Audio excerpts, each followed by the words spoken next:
Bismillahirrahmanirrahim. Assalamualaikum warahmatullahi wabarakatuh. Innal hamdalillah nahmaduhu wa nasta'inuhu wa nastaghfiruh wa na'udzu billahi min syururi anfusina wa min sayyiati a'malina. May yahdihillahu fahuwal muhtadi wa may yudlil fa ulaika humul khasirun. Asyhadu an la ilaha illallah wahdahu la syarika lah wa asyhadu anna Muhammadan abduhu wa rasuluh. Allahumma shalli wa sallim wa barik ala sayyidina Muhammadin wa ala alihi wa ashabihi ajmain. Rabbi zidni ilma, Allahumma anfa'ni bima 'allamtani wa 'allimni ma yanfa'uni warzuqni ilma yanfa'uni. Amin. Amma ba'd. Muslimin muslimat jamaah salat maghrib rahimakumullah. Alhamdulillah, pada kesempatan sore ini kita masih diberi berbagai kenikmatan oleh Allah sehingga masih bisa melaksanakan ibadah, khususnya salat maghrib berjamaah di masjid. Mudah-mudahan tiap langkah jadi asbab diampuni dosa-dosa yang telah kita lakukan, dan tiap langkah menjadi asbab diangkat derajatnya oleh Allah Subhanahu wa Ta'ala menjadi orang-orang yang solih dan solihah. Amin Allahumma amin. Kita lanjutkan kajian tauhid yang kita ambilkan dari buku Fathul Majid karya Syekh Abdul Rahman Hasan Al-Utsaimin rahimahullahu ta'ala. Melanjutkan kajian kemarin halaman 500. Kemarin sudah dibacakan sebuah hadis tapi belum dikupas isinya. Wa an Salman radhiyallahu anhu anna Rasulullah sallallahu alaihi wasallam qala. Dari Salman radhiyallahu anhu bahwasanya Rasul sallallahu alaihi wasallam bersabda, salatun la yukallimuhumullahu wa la yusakkihim. Ada 3 golongan yang mereka tidak diajak bicara oleh Allah, wala yusakkihim, dan tidak pula disucikan oleh Allah, walahum azabun alim, dan bagi mereka siksa yang pedih. Utsaimin zanin, yang pertama adalah orang tua yang pezina. Wa aqilul mustakbir, yang kedua adalah orang miskin yang sombong. Wa rajulun ja'alallaha bid'atahu, yang ketiga adalah seorang yang menjadikan Allah sebagai dagangan. La yastari ila biyamini wa la yabi'u ila biyamini, tidak membeli kecuali dengan cara bersumpah, tidak pula menjual kecuali dengan cara bersumpah. Rawahu Tabrani bi sanadin shahihun. Hadis riwayat Imam At-Tabrani dengan sanad yang sahih. Sanad berarti urutan orang yang meriwayatkan hadis, ya, itu sanad. Kalau rawi, orang yang menulis hadis, minasannya adalah rawahu Tabrani, berarti Imam Tabrani yang mengumpulkan salah satunya hadis ini. Nah, sedangkan matan itu adalah isi hadis. Maka hadis itu minimal ada 3 komponen, ya. Yang pertama adalah sanad, an sampai kepada anin Nabi sallallahu alaihi wasallam, itu sanad.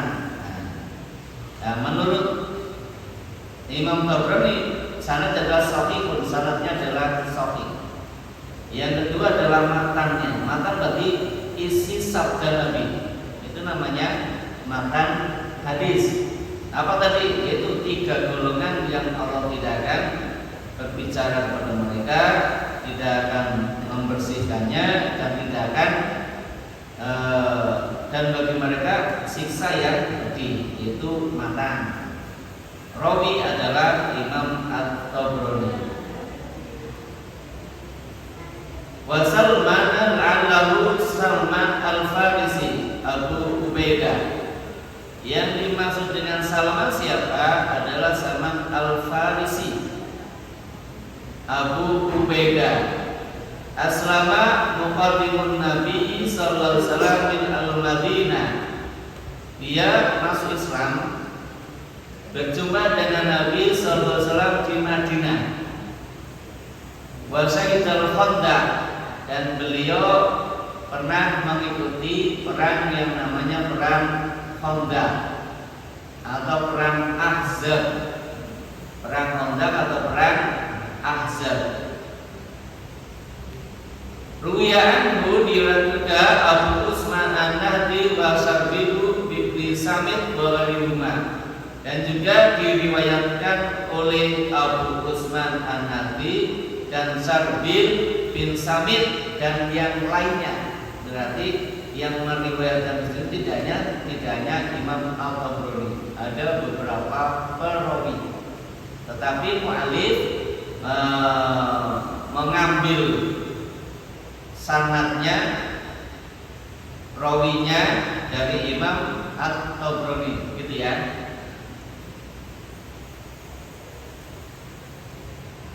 Qala Nabi sallallahu alaihi wasallam, Nabi sallallahu alaihi wasallam bersabda, Salmana minna ahlul bait. Salman itu adalah golongan kami. Dia termasuk ahlul bait. Ahlul bait itu menurut hadis ini tidak hanya yang punya darah keturunan Nabi Sallallahu Alaihi Wasallam. Salman ini kan tidak ada hubungan darahnya dengan Nabi, tapi karena kecintaan pada beliau, maka Nabi mengatakan Salman itu ahlul bait. Ahlul bait. Innallaha yuhibbu min ashabi arba.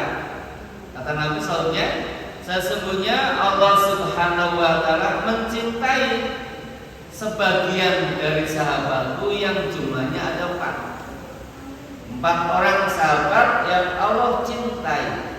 Aliyan wa Bazarin wa Salman wal Miqdad. 4 sahabat yang Allah cintai kata Nabi. Yang pertama adalah Ali bin Abi Thalib karamallahu wajhah. Yang kedua Abu Dzar al-Ghifari, wa Salman, juga Salman al-Farisi, wal Miqdad, dan juga al-Miqdad. 4 sahabat yang kata Nabi 4 sahabatku itu dicintai oleh Allah. Masya Allah ya, Allah sudah menyebutnya dicintai. Itu manusia pilihan. Biografinya tidak dibahas di sini ya. Biografi Ali, Abu Dzar, Salman, Miqdad radhiyallahu anhu tidak dikupas di sini karena ini kajiannya bukan kajian mustalah hadis, tapi kajiannya adalah tauhid, hanya menyebutkan nama saja. Nanti kalau Bapak Ibu mau melihat kenapa 4 sahabat ini kok dicintai oleh Allah, cari tarikhnya, gitu ya, cari tarikhnya. Kenapa Ali, Abu Dzar, Salman, dan Al-Miqdad radhiyallahu anhu. Ar-Rajahu Tirmidzi wa Ibnu Majah, diriwayatkan oleh Imam At-Tirmidzi dan Ibnu Majah. Qala Hasan, berkata Al-Hasan, kana Salman amiran ala salatina alfan yaktubu bihim fi ibaati yaftarisu nisfaha wa yalbisu nisfaha. Salman pernah memimpin pasukan yang berjumlah 30.000 pasukan, dipimpin oleh Salman al-Farisi. Tapi bukan tadi perang Khandaq ya. Kalau perang Khandaq langsung dipimpin oleh Rasulullah Sallallahu Alaihi Wasallam. Khandaq juga ide dari Salman Al Farisi, karena beliau adalah termasuk sebelum masuk Islam orang Persia dan ahli perang. Di sana ada punya salah satu strategi adalah membuat Khandaq, parit. Nah, maka ketika perang Ahzab di Madinah, Khandaq, muslimin dikepung dari berbagai kabilah semuanya, termasuk boikotnya orang Yahudi di Madinah. Maka ide Salman adalah buat parit. Waktu itu tidak ada yang tahu itu strategi perang menggunakan parit, dibuatlah parit. Itu ide dari Salman Al Farisi. Beliau pernah memimpin pasukan yang jumlahnya 30.000. Pangkatnya apa ya kalau di militer ya? Punya satu peloton jumlahnya 30.000. Jenderal. Saya kurang paham ya. Nah, beliau menyampaikan khutbah atau memberikan semangat kepada pasukannya di hadapan mereka, di mana beliau mengenakan pakaian sejenis mantel yang sebagian dibuka, sebagian ditutup. Kemudian apa? Menyuruh kepada pasukan. Tuwfiya fi hilafati Utsman radhiyallahu anhu.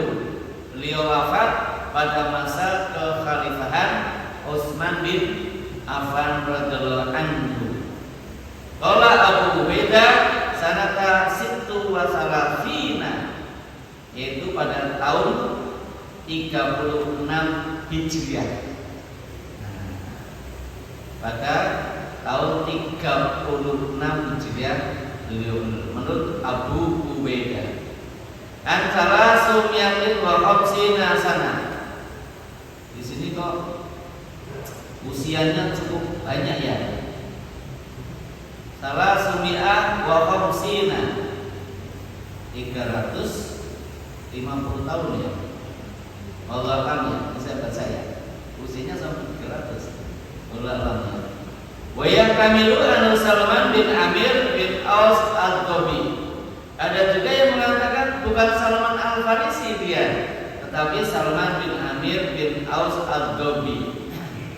Qalu, karena sabda Nabi, salasun la yukallimuhumullah, 3 golongan yang Allah tidak akan berbicara kepada mereka. Menggunakan fi'il mudhari' artinya tidak akan. Fi'il mudhari' menunjukkan sedang atau akan.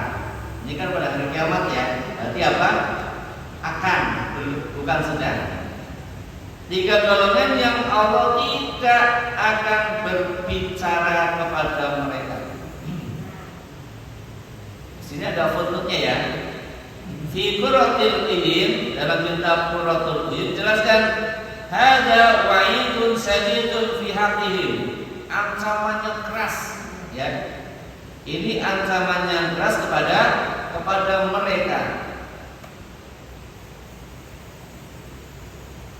Li'annahu qad tawala annahu ta'ala yukallimu 'alal iman wa yukallimuna fi arsadil qiyamah. Sesungguhnya Allah Subhanahu wa taala sebenarnya dia itu dalam hadis yang mutawatir, Allah akan berbicara kepada ahlul iman. Karena ada pendapat bahwa Allah tidak akan berkalam kepada orang besok di hari akhirat. Tetapi menurut pendapat ini bahwasanya Allah nanti akan berkalam, berarti akan berbicara atau berkomunikasi dengan siapa? Yukallimu ahlul iman, dengan orang yang beriman. Nah, Masya Allah. Dan mereka akan berbicara pada hari kiamat. Wal adillatu ala dzalika fil kitab wa sunnati asrasya'un wa ubayyinahu. Secara ini menjadi dalil bahwasanya dalam kitab dan sunnah jelas dan juga sudah dijelaskan bahwa fihi raddu alal jamhiyah wal asy'ariyah nafata sifatal kalam. Hadis ini sebagai dasar menolak pendapatnya kaum jamhiyah asy'ariyah yang mereka menolak sifat kalamnya Allah. Allah tidak berkalam. Allah tidak berbicara dengan makhluknya. Ini sebagai catatan aja ya untuk menjelaskan, tapi tidak membahas di situ kita. Salah la yukallimuhumullahu, tiga golongan yang Allah tidak akan berbicara kepada mereka. Nafa kalam Rabbi ta'ala wa taqaddusu an haula'il asar dalilun ala annahu yukallimu man ata'a. Ada hadis yang mengatakan tiga golongan yang Allah tidak akan berbicara kepada mereka. Hadis ini menunjukkan, menghilangkan pendapat tentang firman Allah atau kalam Allah Ta'ala dan juga yang Maha Suci terhadap orang yang berbuat maksiat. Ya. Berarti apa? Betul-betul Allah tidak akan kalam kepada orang yang ahli maksiat besok di hari kiamat. Tetapi Dia Allah akan berbicara kepada orang yang ata'ahu, yang mentaati Allah. Kalimat salasun la yukallimuhumullahu itu menjelaskan bahwa Allah tidak akan berkalam kepada ahli maksiat. Tetapi Allah akan berkalam kepada ahlu ta'ah, orang yang taat kepada Allah. Wa anal kalama sifatun min sifati kamali. Karena sesungguhnya kalam atau Allah itu berkalam, berfirman, berbicara, itu merupakan sifat sebagian dari sifat-sifat Allah yang sempurna. Wal adillatu ala dzalika minal kitabi was sunnati azhara sayyid wa bayyinahu. Dan juga hal itu merupakan dalil bukti argumentasi di dalam kitab maupun sunnah bahwa itu sudah jelas. Wa hadza wallazi ahli sunnati wal jamaah min al-waqilina yamul afali billahi subhanahu. Dan ini adalah merupakan pendapat dari ahli sunnah wal jamaah, dari para peneliti tentang realnya af'al dari Allah Subhanahu wa taala. Allah juga af'al, Allah juga berbicara, Allah juga berbuat. Allah punya perbuatan, Allah juga punya kalam. Menurut versi ahlu sunnah wal jamaah. Kama yaqulu dzalika adatun ashabul hadis wa min ashabi Syafi'i wa mutasawwif tawaif. Dan juga beberapa pendapat dari ulama dari golongan Syafi'i, Ahmad dan juga mazhab-mazhab yang lainnya juga mengatakan dengan menukil satu ayat kama qala ta'ala. Ini bahannya hadis tapi nambah-nambah sampai ke pendapat itu ya. Enggak apa-apa ya, tambahan informasi. Jadi pengarang kitab ini ingin mencoba mengungkap perbedaan pendapatnya. Jadi kita boleh berbeda pendapat. Yang penting ada dasarnya. Nama qala ta'ala, sebagaimana firman Allah Ta'ala, a'udzu billahi minasyaitonir rajim, innama amru idza arada syai'an ay yaqula lahu kun fayakun. Itu dalilnya. Dalilnya kalau Allah berbuat dan juga Allah itu berkalam. Sesungguhnya tiada lain perintahnya apabila ia berkehendak terhadap sesuatu mengucapkan kun fayakun.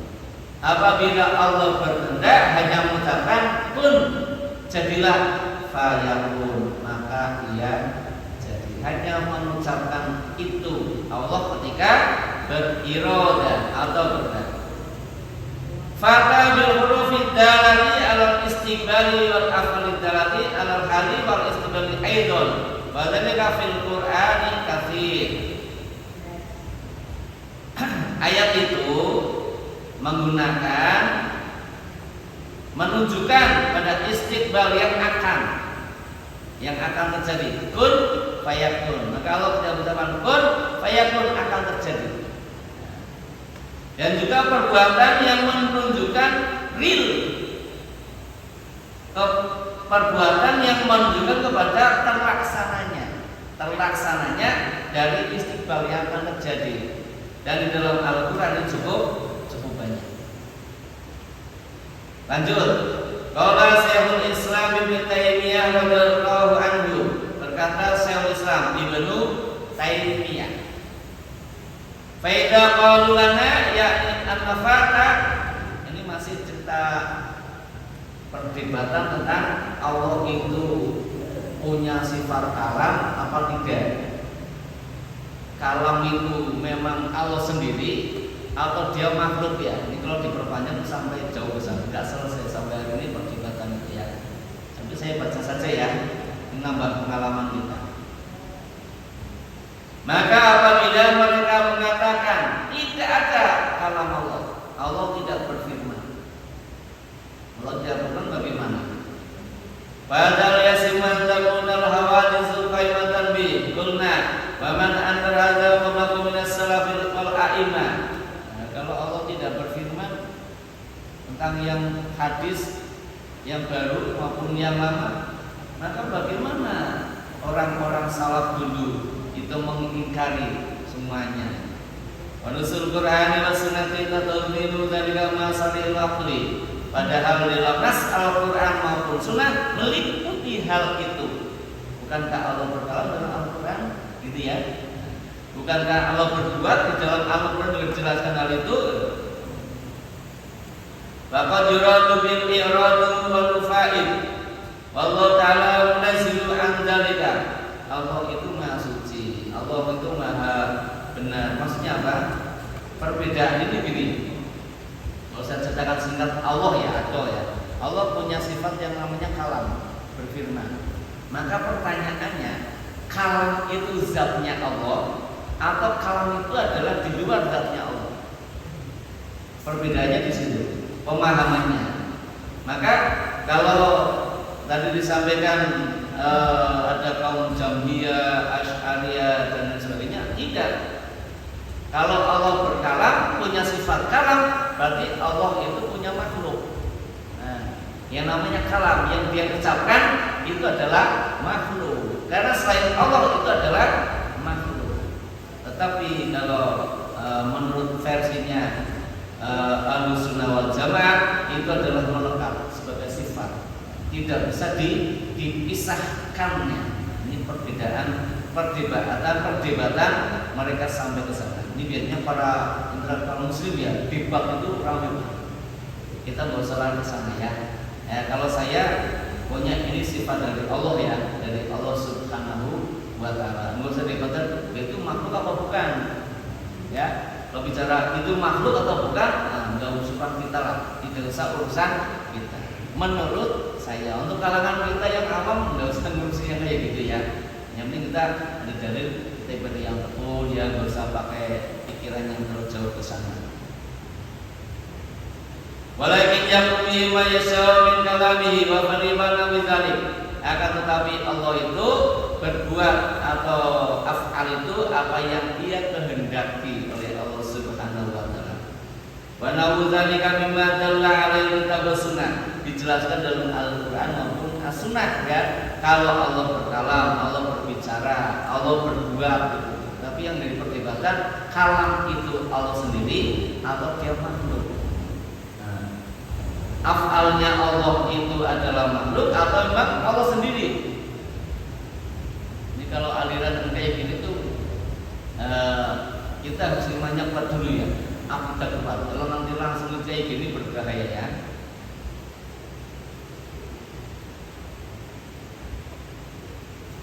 Biasa teruskan, tinggal 3 baris ya. Isinya sama perdebatannya itu ya. Kita masuk ke materi saja ya. Kita masuk materi ya. Memang bicara tauhid gitu Pak. Bicara tauhid itu ada perbedaan penafsiran, terutama tentang Allah, tentang lain sebagainya ya. Qauluhu, langsung qauluhu. maaf saya potong ya. Ini bagian di sini. Qalu wala yusabbihi walau azabun alim. Nah, tadi kan salasun la yukallimuhumullahu ya. Allah tidak akan berbicara kepada mereka. Tapi diungkap kalau Allah itu apa? Nah, yang sekarang wala yusabbihi walau azabun alim.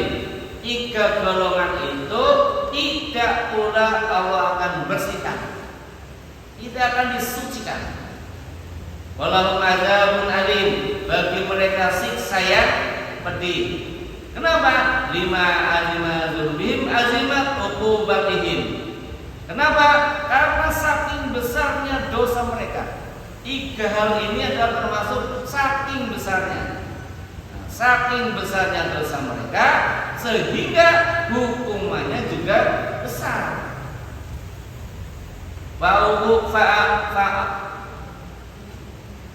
Fa'uqibu bihadzal tsalas alladzi adzamul uqubat. Disiksanya tiga golongan ini. Fa'uqibu bihadzal tsalas, tiga golongan ini disiksa. Kenapa? Dia adalah termasuk bagian adzamul uqubat, bagian dari golongan yang memang mendapatkan siksa yang paling besar. Qauluhu Usaimin zanin, yang pertama. Yang pertama adalah orang tua yang berzina. Surun takhiran lahu, maksudnya dia itu adalah menganggap remeh. Orang tua menganggap remeh urusan zina. Zina kok dianggap remeh? Kenapa? Nanti kita di sini. Tashirun asmat wa wallazi yas'ulu samtul awsibun. Nah, yang kemudian adalah orang tua itu sudah berubah. Sudah umur, udah uzur.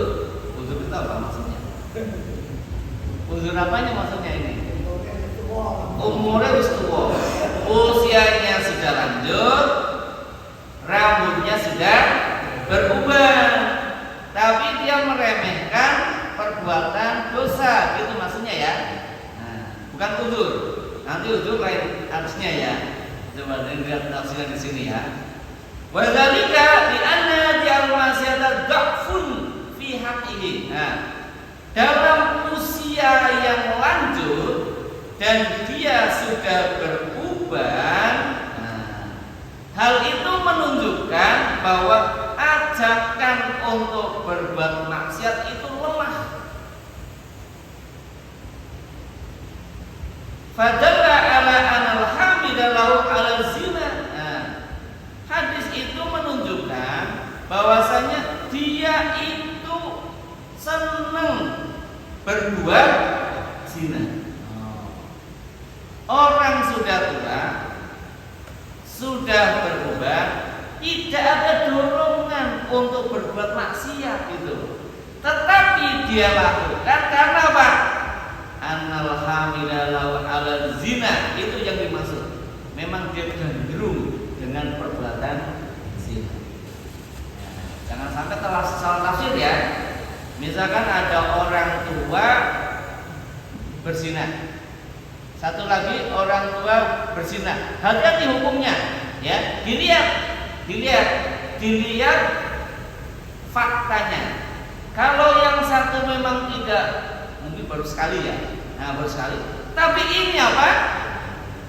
Langganan. Ini yang dipenting, yang langganan ini ya. Sudah tua, nggak ada dorongan untuk berbuat maksiat, tapi dia masih suka, kayak gitu ya, beda ya. Jadi yang dimaksud dengan orang tua yang berbuat zina, yang besok tidak akan apa? Tidak akan diajak ngomong oleh Allah dan tidak dibersihkan. Kalau nggak dibersihkan berarti tidak diampuni di dalam neraka abadan. Dan mendapatkan azab yang pedih adalah orang tua yang berzina, tapi memang dia hobi. Hobi, gampang ya, dia hobi lah. Ada orang hobi ya. Ya bahasa ini kalau saya anal hamil ala zina, jadi Mahabbatul maksiati wal fujur. Ini tidak maksudnya. Maksudnya ia cinta terhadap maksiat dan durhaka atau dosa. Nah, ada orang yang cinta maksiat dan cinta dosa. Ngeri ya? Nah, coba. Ada orang yang punya kayak itu sifatnya. Itu yang dimaksud dengan hobi atau hamil. Hamil itu kan hamil ya. Nah, bahasa kita hamil itu apa? Mengandung gitu. Jadi punya sesuatu. Maksudnya apa? Mahabbatul maksiati wal fujur. Dia itu senang yang namanya maksiat dan senang berbuat dosa. Wa adama khawfahu minallahi. Nah, yang ketiga, dia tidak ada rasa takut sedikit pun dengan Allah. Nah, sudah tua Pak. Hobinya maksiat, hobinya berbuat dosa, tidak takut kepada Allah. Ya. Ada beriman juga. Gimana? Ada beriman.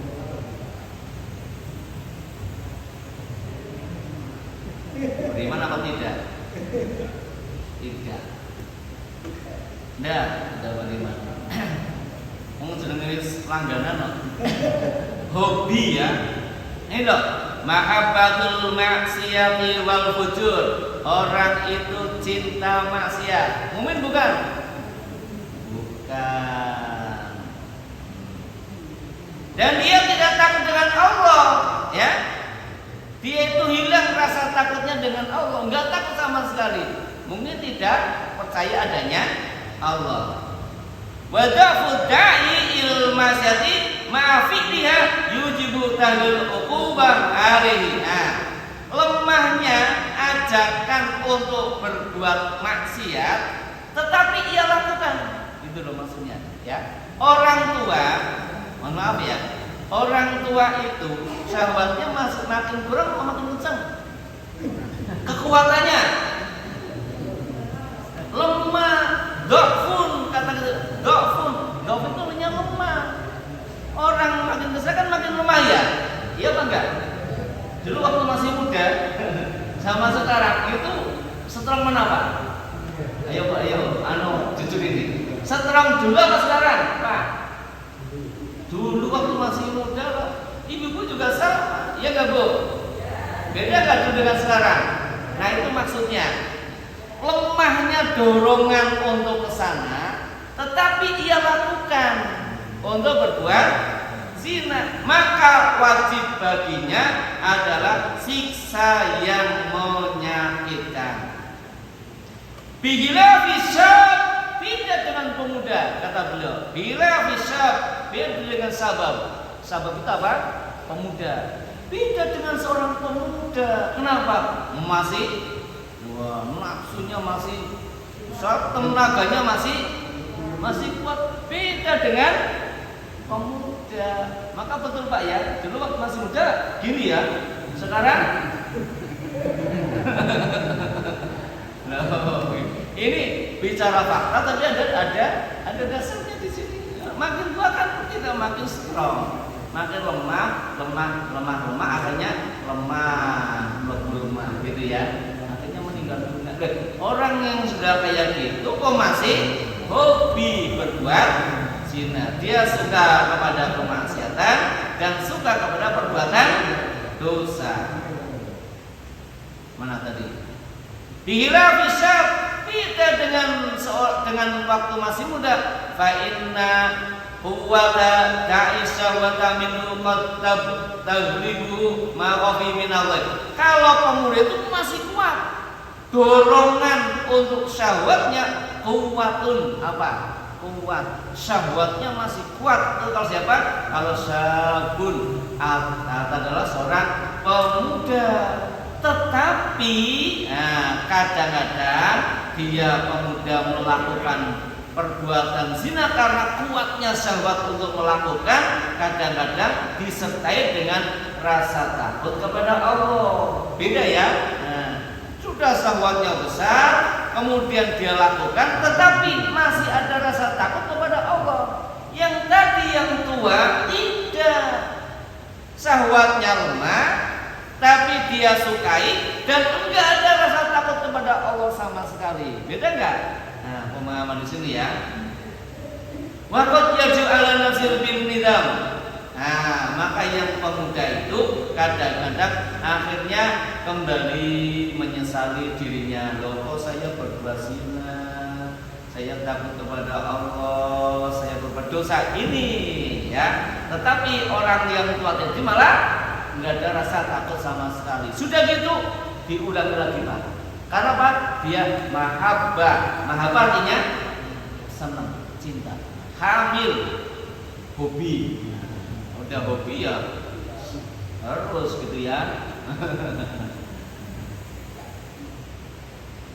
Wallahu a'lam masyati fi yadayhi. Nah, kemudian setelah kalau pemuda tadi merasa takut kepada Allah, kemudian dia merasa menyesal dan dia merasa tercela dirinya, celak bagi diri. Kok saya berbuat kayak gini? Yang merasa tercela. Alal maksiati karena berbuat wayang tadi. Kemudian dia menghentikan perbuatannya lagi. Dia sudah berbuat tapi berhenti. Wayaraji dan dia bertaubat kembali kepada benar. Ini dibandingkan adalah orang yang tua dengan pemuda.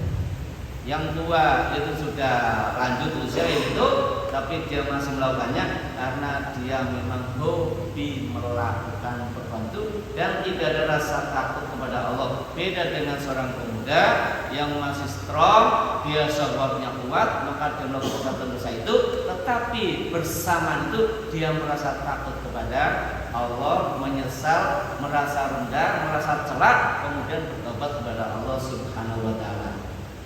Ini bukan berarti yang pemuda boleh ya, paham enggak?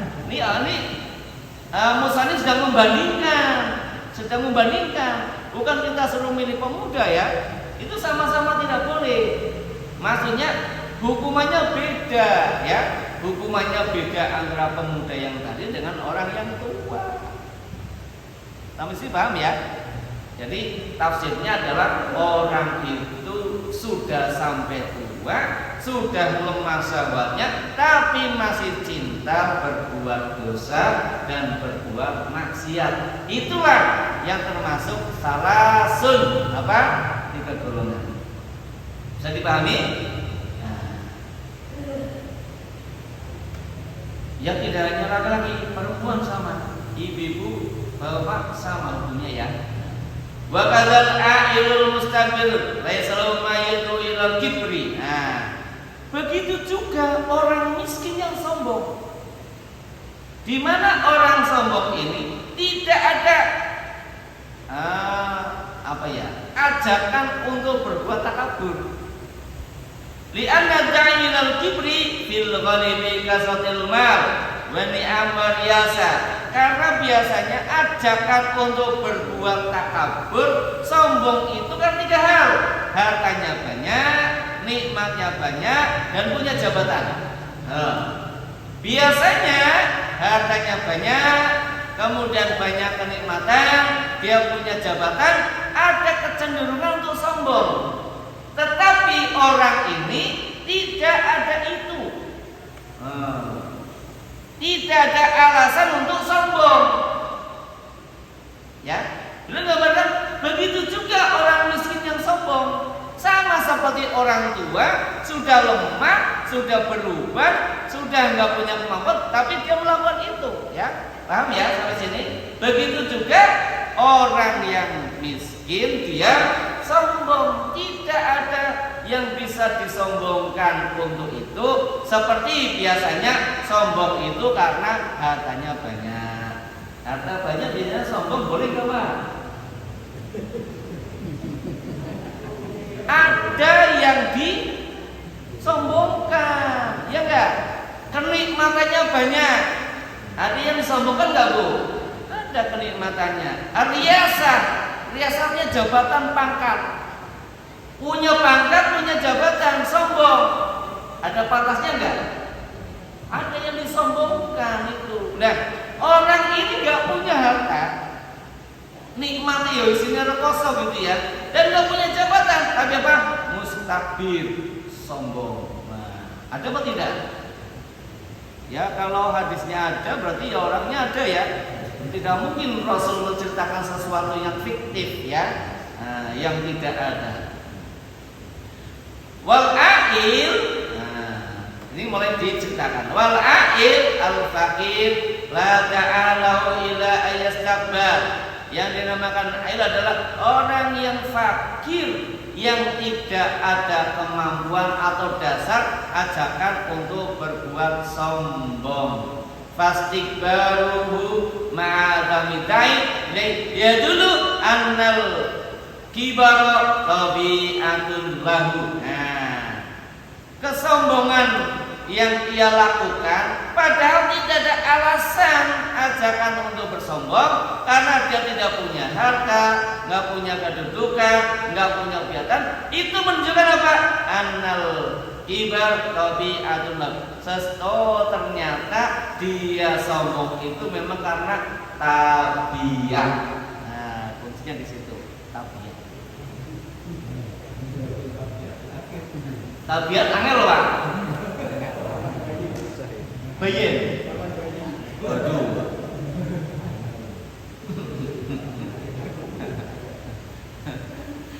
Tabiat itu gawan ya. Ya kita punya gawan masing-masing, tetapi didampingi dengan Al-Quran dan hadis itu ya untuk mendampingi.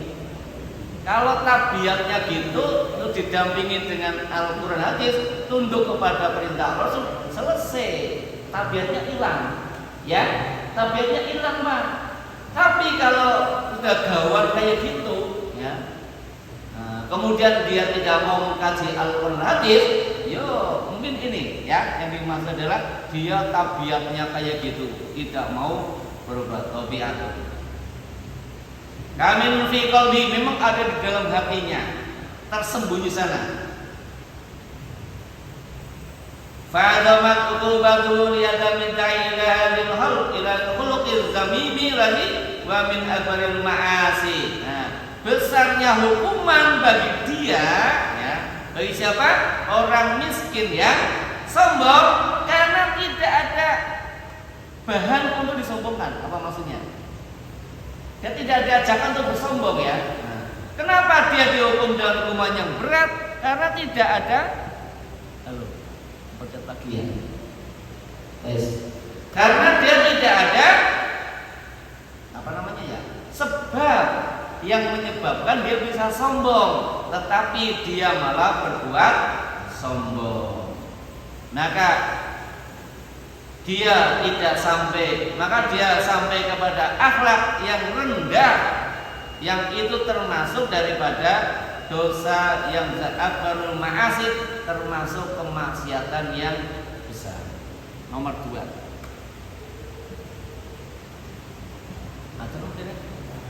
Baru 2 ya. Baru 2 dulu Ibu ya. Soalnya wa qaulu rajulun ja'alallahu bid'atahu. Yang ketiga nanti adalah seorang laki-laki yang menjadikan Allah sebagai dagangan. Allah dijadikan dagangan. Membeli dengan sumpah kepada Allah, menjual juga bersumpah kepada Allah. Insya Allah nanti kita akan ngaji pada pertemuan yang akan datang. Yang 2 tadi adalah orang yang sudah tua tapi dia masih senang berbuat maksiat. Yang kedua, orang miskin tidak ada yang dibanggakan, tetapi dia sombongnya luar biasa. Na'udzubillah min dzalik. Mudah-mudahan kita terhindar dari perilaku tersebut. Amin ya rabbal alamin. Subhanakallahumma wa bihamdika asyhadu an la ilaha illa anta astaghfiruka wa atubu ilaik. Wassalamualaikum warahmatullahi wabarakatuh.